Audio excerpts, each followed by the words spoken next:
मेरे वैक्सीनेशन के लिए मैं गई थी एक स्कूल में और मुझे जानकारी मिली थी कि ये स्कूल में ज़्यादा भीड़ भाड़ नहीं है और आराम से वैक्सीनेशन हो जाएगा। तो मैं अपना ऑफिस का जो वक्त था वो निकाल कर गई थी और सोचा था 30-40 मिनट्स में आई बी फ्री एंड ईज़िली हो जाएगा सब। तो मैं उस उम्मीद से गई थी वहाँ पर। जब मैं वहाँ गई तो जो डॉक्टर्स थे, जो स्टाफ था, उनका लंच टाइम चल रहा था। अब लंच टाइम पर तो ऑब्वियसली कोई अवेलेबल नहीं होता है, तो जितने भी सारे लोग थे सब वहाँ पे वेट कर रहे थे, स्कूल में बैठ के वेट कर रहे थे। उसके बाद जैसे ही थोड़ा सा माहौल बना कि हाँ अब शुरू होने वाला है वैक्सीनेशन, तो we started to be in the line, हम लाइन में लगने शुरू हो गए। तो सरकार ने हमको दोनों ऑप्शन दिए हुए थे कि हम अपना रजिस्ट्रेशन करके भी जा सकते थे या फिर डायरेक्ट वॉक इन कर सकते थे। तो उस सेंटर के लिए स्पेसिफिकली लिखा हुआ था कि आप वॉक इन करके जा सकते हैं। तो मैंने पहले से रजिस्ट्रेशन नहीं किया और मैं वॉक इन ही गई थी। जब मैं लाइन में लगी हुई थी तो 2 लाइन्स चल रही थी, एक जिनके पास ऑलरेडी रजिस्ट्रेशन था और एक जिसमें मैं लगी थी without registration. Just you show your Aadhaar card and they will put the entry in the system and allow you. मुझसे आगे जो क्यू में थे हार्डली 4-5 लोग लगे हुए थे, लेकिन मीनवाइल देखते देखते 2-4 और लोग आना शुरू हो गए। तो एक हस्बैंड वाइफ आकर लग गए। तो इंडिया काफ़ी एडजस्टिंग है इस सेंस में, तो वही जस्ट अलाउ कि हाँ ठीक है चलो लग जाओ, कितना ही टाइम लगेगा, 5-10 मिनट और एक्सटेंड होगा। उसके बाद 2 जन और आए और वो बीच में लग गए।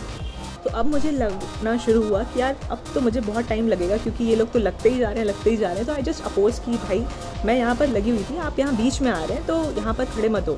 तो उन्हें लगा कि मैं बोल रही हूँ कि ये जो उनके जो हस्बैंड हैं वो लगे हुए हैं और मुझे उनसे प्रॉब्लम हो रही है। तो उनकी वाइफ पीछे आके खड़ी हो गई। तो मुझे समझ में नहीं आया कि ये क्या था। फिर देन एक आंटी और आ गई, उनकी भी 3 फैमिली मेम्बर्स आके लग गए। तो ऐसे करते करते मेरा जो नंबर था वो कम से कम 10 से 12वें नंबर पे पहुंच चुका था। तो मुझे गुस्सा भी आना शुरू हो गया था कि यार क्या चल रहा है, मतलब लोग आके लगते जा रहे हैं। तो मैंने उनको बोला आगे वाली को कि भाई आप मेरी जगह पर लग रहे हैं, यहाँ पर मैं लगी हूँ। तो बोले हम वहाँ लगे थे, हम यहाँ पर आ गए, हम सुबह से लगे हुए लाइन में और हम ऐसा वैसा, मतलब सारी चीज़ें जो। तो ये सोचते सोचते मुझे भी ऐसा लगा कि यार मतलब क्या चल रहा है यहाँ पर, कोई सिस्टम ही नहीं है। और मैं उनको बोल रही हूँ कि आप पीछे जाकर लगे, तो वो मुझे ही उल्टा बोल रही है कि मैं लगी हुई हूँ इतनी देर से उस लाइन में। तो वो मुझे समझ में आया, पर मैंने कहा मेरा भी उतना ही समय जा रहा है। अब जो है वो मज़ेदार पार्ट आने वाला है, क्योंकि उसके हार्डली 5 मिनट बाद एक बुज़ुर्ग ही कहेंगे, अराउंड 60 ईयर्स की एक महिला थी, वो धीरे से आई और वो मेरे आगे लगने की कोशिश कर रही थी। अब आप सोचिए कि मैं ऑलरेडी इतने सारे लोगों को बोल चुकी हूँ और मैं स्कूल में स्कूल कैप्टन थी और कॉलेज में भी मैं क्लास रिप्रेजेंटेटिव थी। तो मेरे में वो चीज़ थी कि नहीं, लोगों को डिसिप्लिन में रखना है और किसी को डिसिप्लिन तोड़ने नहीं देना है। तो मैं उस सेंस में अभी भी प्रोग्राम्ड हूँ और मेरा मन वहीं जाता है। तो मैंने उन आंटी को लिटरली ऐसे ही ज़ोर से बोला कि ये आप यहाँ नहीं लग सकते, ये मेरी जगह है, आप पीछे जाकर लगिए।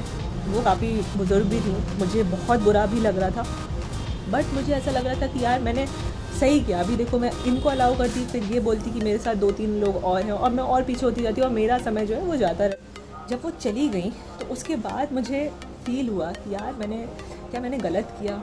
इतनी ओल्ड भी थी और लाइन में लगना चाह रही थी और कितना ही टाइम और 5-10 मिनट और लग जाते मेरे, लेकिन क्या मुझे उन्हें आगे लगने देना चाहिए। तो ऐसे करके 10-15 सवाल मेरे मन में आने लग गए और वो एक जो होता है ना, आप गिल्ट फील करने लगते हो, इतने सारे लोगों ने आपको देखा है उन आंटी को बोलते हुए कि आप पीछे जाके लगो और लोग क्या सोच रहे होंगे मेरे बारे में। I was just constantly running into that guilt.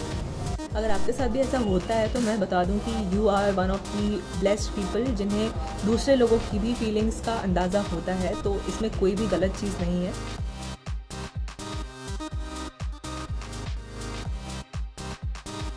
मेरे पास 3 ऐसी चीज़ें हैं जो आप फॉलो कर सकते हैं जब भी आपको लगता है बहुत ज़्यादा बुरा, आप किसी सही चीज़ के लिए स्टैंड करते हैं। तो number 1, feeling right about it. जो भी आपने किया है वो सही किया है। जब आपके मन को पता होता है, आपके दिल को पता होता है कि आपने सही चीज़ के लिए स्टैंड लिया है, तो फिर आपके दूसरों से उतना फर्क नहीं पड़ता। नंबर 2, जब भी आपको ऐसा लगे कि आपने किसी सामने वाले को हर्ट किया है अपने शब्दों से, पर आप उस चीज़ में, उस बात में सही थे, तो अपने आप को उस इंसान की जगह रख कर देखिए। अगर आपको बुरा नहीं लगता है मतलब आप सही हैं। और तीसरी चीज़ जो सबसे इम्पॉर्टेंट है वो ये कि आप याद रखिए कि जब आप अपने लिए स्टैंड ले रहे हैं, आप अपनी रिस्पेक्ट कर रहे हैं, और जब आप अपनी रिस्पेक्ट करते हैं तो दूसरे आसपास वाले अपने आप आपकी रिस्पेक्ट करने लगते हैं। और हाँ, मेरी जो स्टोरी थी वैक्सीनेशन वाली, वो थोड़ी सी और एक्सटेंड होती है। मैंने उन आंटी को मना तो कर दिया था, पर मुझे भी इन सिचुएशंस में बुरा लग रहा था। मैंने सोचा कि मैं क्या कर सकती हूँ ओवरऑल इस सिचुएशन को ईज़ करने में, और मुझे रियलाइज़ हुआ कि जो दूसरी लाइन थी वो OTP देकर जाने वाली थी, and I am capable to use the technology and book my appointment. तो मैंने तभी अपना अपॉइंटमेंट बुक किया और मैं दूसरी लाइन में शिफ्ट हो गई। और जैसे ही मैं शिफ्ट हुई, मैंने वो आंटी को पीछे से बुला के बोला, आंटी आप आइए और मेरी जगह पर खड़े हो जाइए। तो इस तरह से मैंने एक वे भी डिराइव किया कि उन्हें भी वो स्पेस मिल गई जो मैं छोड़ कर आई थी मेरी जगह, और मैं भी अपने क्विक प्रोसेस के लिए दूसरी क्यू में शिफ्ट हो गई। तो ये थी मेरी वैक्सीनेशन स्टोरी, और होप आपने उससे कुछ सीखा हो, और अगर कुछ मुझे सीखना चाहिए तो प्लीज़ कमेंट्स में बताइए। बाय।